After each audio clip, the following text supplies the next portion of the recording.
Hey, welcome to Graphic Policy Television GPTV. I'm Brett. In my hands is a brand new release from AfterShock Comics. It is Midnight Vista collecting the 5-issue series that recently wrapped up just a few months ago. So this is by writer Eliot, Rahal. Clara Meath is the artist. They're both co-creators. Mark Englert is the colorist. Taylor Esposito is the letter, and Wando is does the main covers. And there's a bunch of variant covers.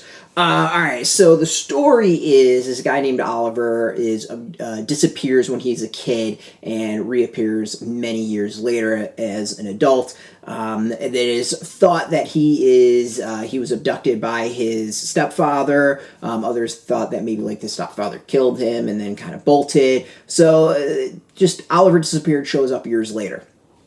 That is the gist of the story. Now, Oliver then says that he was abducted by aliens. So this is a quest for the truth, to figure out what really happened to Oliver as he attempts to figure out what happened to himself as well. It's an interesting 5-issue series. I really, really liked it. It's one that, I got into, started with the second issue, went back and read the first, and from there, I got interested in it. It's like, a slight variation from the X-Files sort of storytelling, and it actually feels like it would have fit quite well in the X-Files universe. It's not a bad thing at all. I actually think that's a really good thing. It means the comic is familiar and kind of quite easy to relate to if you were a fan of that series.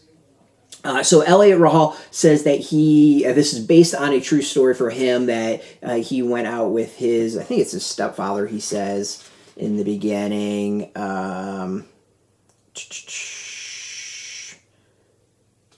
Yeah, basically, he was a young child, and he has hours of, that he went out with his stepfather, and then there's hours of missing time, and he kind of always wondered what happened during that time period. So it's an interesting spin of someone who had a weird experience, and then using that to draw on a story and kind of go from there.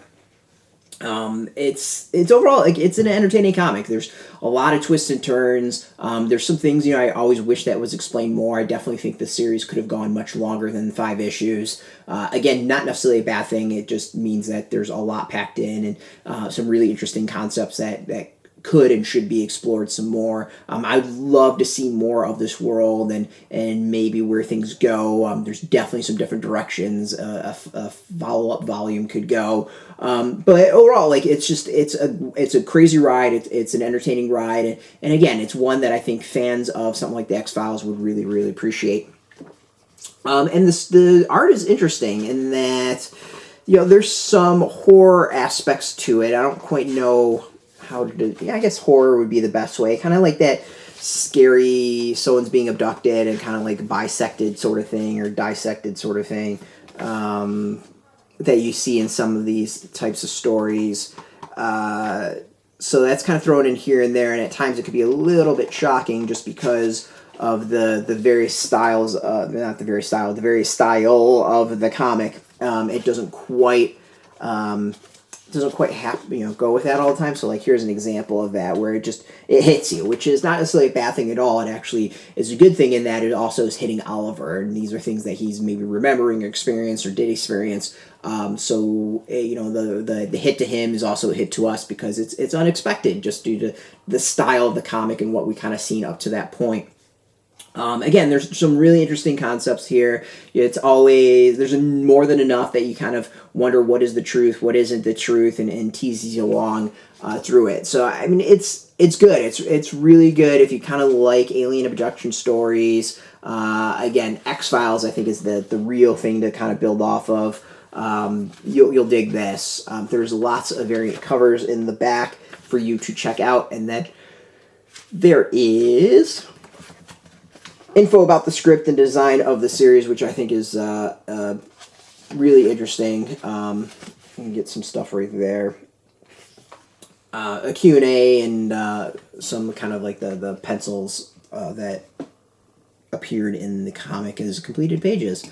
So I like it. Like I enjoy these type of stories. Fire in the Sky, I think, is like a super underrated film that's kind of reminds me of it a bit. So this is out now. It's out digitally. It should be out in bookstores or comic shops soon. It might be out in bookstores. Things are kind of like weird and up in the air right now. But go support your comic shop. Go ask them for this. It's $16.99. If you like sci-fi, alien abduction stories, you're gonna dig this. Go hit up your comic shop. They should be able to order it and get it relatively soon if they don't have it currently already.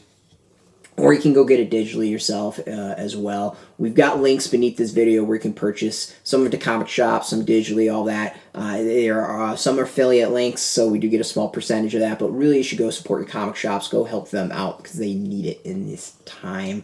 Speaking of help, I want to thank AfterShock for hooking us up with this review copy. We appreciate it, and thank you for watching. Now, if you're into comics, if you're into AfterShock, check us out every single day at graphicpolicy.com. We're on Twitter, Facebook, YouTube, Tumblr, all at Graphic Policy, keeping it nice and consistent. So until next time, keep reading those comics and keep it geeky.